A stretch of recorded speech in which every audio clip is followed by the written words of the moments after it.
Hi friends, welcome back to Sabaya kitchen. இன்னைக்கு நம்ம கிச்சன்ல ஒரு ஈவினிங் ஸ்நாக்ஸ்னு சொல்லலாம், ஷைடிஷ்னு சொல்லலாம். சப்பாத்திக்கு பூரிக்கு சென்னா தான் எப்படி செய்கிறதுன்னு பார்க்கலாம். அதுக்கு முன்னாடி நம்ம சேனலை புதுசாக பார்க்குறீங்கன்னா சப்ஸ்கிரைப் பண்ணி பெல் பட்டனை கிளிக் பண்ணி ஆல் கொடுங்க. நான் போடுற புது டிஃப்ரெண்ட்டான வீடியோஸ் எல்லாமே உங்களுக்கு உடனே வரும். அதுக்கு முன்னாடி வாங்க என்னென்ன தேவை இது செய்கிறதுக்குன்னு பார்க்கலாம். ஈஸியாக டேஸ்ட்டாக எம்மியாக பண்ணிடலாம். நான் இன்றைக்கி வெள்ளை கொண்டக்கடலையை நல்லா ஊற வச்சு நைட்டு ஃபுல்லாக ஊற வச்சு நல்லா வேக வச்சு எடுத்து வச்சுருக்கேன். அப்புறம் இதில் ஒரு 2 தக்காளியை நல்லா போட்டு அரைச்சி எடுத்து வச்சுருக்கேன். பேஸ்ட் மாதிரி எடுத்துக்கோங்க. அப்புறம் சென்னா மசாலா, இது கடையிலேயே கிடைக்கும் உங்களுக்கு. சென்னா மசாலா தான் இதுக்கு இம்பார்ட்டன்ட். அப்புறம் கரம் மசாலா, அப்புறம் உப்பு தேவையான அளவு. இப்போ ஒரு பேனில் ஆயில் சேர்த்துக்கோங்க. அது நல்லா ஹீட்டான பிறகு நம்ம அரைச்சி வச்சுருந்த தக்காளியை பேஸ்ட்டை சேர்த்துக்கோங்க. கொஞ்சமாக தண்ணியும் சேர்த்து இது நல்லா கலர் சேஞ்ச் ஆகிற வரைக்கும், பச்சை ஸ்மெல் போகிற வரைக்கும் நல்லா குக் பண்ணி எடுத்துக்கோங்க. இது நல்லா சுருண்டு வரணும், ஒரு பேஸ்ட்டு மாதிரி வரணும். திக்கான பேஸ்ட்டு மாதிரி வர வரைக்கும் இதை நல்லா குக் பண்ணிக்கோங்க. பாருங்கள் கொதிக்குது. இப்போ தேவையான அளவு உப்பு சேர்த்துக்கோங்க. சுண்டலுக்கு ஆல்ரெடி உப்பு சேர்த்து தான் வேக வச்சு வச்சுருக்கேன். அதனால் நீங்கள் மசாலாவுக்கு தேவையான அளவு உப்பு சேர்த்தா மட்டும் போதும். இது நல்லா தண்ணி விட்டு நல்லா கொதிக்கும். ஸோ நல்லா இதை திக்காகிற வரைக்கும் கொதிக்க வச்சுக்கோங்க. காரத்துக்கு ஏற்ற மாதிரி மிளகாய்த்தூள் சேர்த்துக்கோங்க.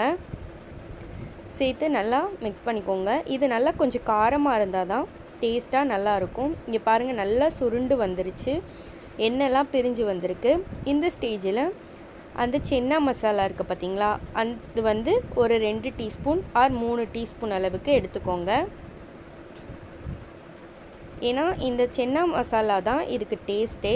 ஸோ அதனால் அது கொஞ்சம் நல்லா நிறையா சேர்த்தா தான் உங்களுக்கு நல்லாயிருக்கும் டேஸ்ட்டாக. இப்போ கரம் மசாலா தூள் 1 டீஸ்பூன் அளவுக்கு சேர்த்துக்கோங்க. சேர்த்து இது எல்லாத்தையும் நல்லா மிக்ஸ் பண்ணிக்கோங்க. இந்த மசாலா எல்லாம் பச்சை ஸ்மெல் போகிற வரைக்கும் நல்லா மிக்ஸ் பண்ணி விட்டுட்டு அப்புறம் கொஞ்சமாக தண்ணி சேர்க்க போகிறோம். தண்ணி கொஞ்சமாக சேர்த்து இது திக்காக ஆக வச்சு நீங்கள் செஞ்சால் தான் இது நல்லாயிருக்கும். இப்போ நான் கொஞ்சமாக தண்ணி சேர்த்துருக்கேன். இது நல்லா மிக்ஸ் பண்ணி விட்டு இது கொஞ்சம் நல்லா திக்காகட்டும். சைட்லலாம் நல்லா இப்படி வலிச்சு விட்டு ஃபுல்லாக இதை திக்காகிற வரைக்கும் ரெடி பண்ணிக்கோங்க. இப்போ நல்லா திக்காயிருச்சு, உங்களுக்கு பார்த்தாலே தெரியும். ஏன்னா இந்த மசாலா தான் டேஸ்ட்டு. நான் மாங்காய் குட்டியாக கட் பண்ணி எடுத்து வச்சுருக்கேன் லாஸ்ட்டாக போட்டு சாப்பிட்றதுக்கு. மாங்காய் இல்லைன்னா ஸ்கிப் பண்ணிக்கோங்க. அப்புறம் ஆனியன் கடைசியாக போட்டு சாப்பிட்றதுக்கு. இப்போ திக்கானதும் லாஸ்ட்டாக கொஞ்சமாக தண்ணி சேர்த்து இது நல்லா கொஞ்சம் நேரம் ஒரு 1 மினிட் மட்டும் குக் பண்ணிவிட்டு நம்ம சுண்டல் சேர்த்துக்கலாம். ஏன்னா சுண்டல் சேர்க்கும் போது அது கொஞ்சம் தண்ணியாக இருந்தால் தான் நல்லாயிருக்கும். இப்போது நம்ம வேக வச்சுருந்த சுண்டல் சேர்த்துக்கோங்க. சேர்த்து இதை நல்லா மிக்ஸ் பண்ணி விட்டுக்கோங்க. அந்த மசாலா ஃபுல்லாக அதில் மிக்ஸ் ஆகிற வரைக்கும் மிக்ஸ் பண்ணி விட்டுட்டு இது ஒரு 2-3 மினிட்ஸ் குக் பண்ணால் போதும். ஆஃப் பண்ணி சூப்பராக சர்வ் பண்ணிடலாம். ஃபுல்லாக மிக்ஸ் பண்ணிக்கோங்க. பாருங்கள் நல்லா கிரேவி மாதிரி உங்களுக்கு வரும்.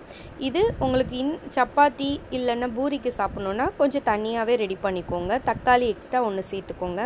இது நான் சும்மா ஈவினிங் ஸ்நாக்ஸுக்கு சாப்பிட்றனால கொஞ்சம் திக்காக தான் செஞ்சுருக்கேன். அவ்வளோதான், நம்ம சூப்பரான டேஸ்டியான ஈவினிங் ஸ்நாக்ஸ் ரெடி ஆயிடுச்சு. ஃபைனலாக கொஞ்சமாக ஆனியன் அப்புறம் கொத்தமல்லி மாங்காய் சேர்த்து சாப்பிட்றலாம். குளிர் டைமில் இது ஈவினிங் ஸ்நாக்ஸாக செஞ்சு சாப்பிட்டிங்கன்னா டேஸ்ட்டாகவும் எம்மியாகவும் இருக்கும். இதை ட்ரை பண்ணி பாருங்கள். இதுக்காக நீங்கள் கடைக்கு போகணுன்னு அவசியமே இல்லை. இதில் சமோசா கூட நீங்கள் போட்டு சாப்பிட்லாம். லைக் பண்ணுங்கள், மறக்காமல் ஷேர் பண்ணுங்கள். தேங்க்யூ.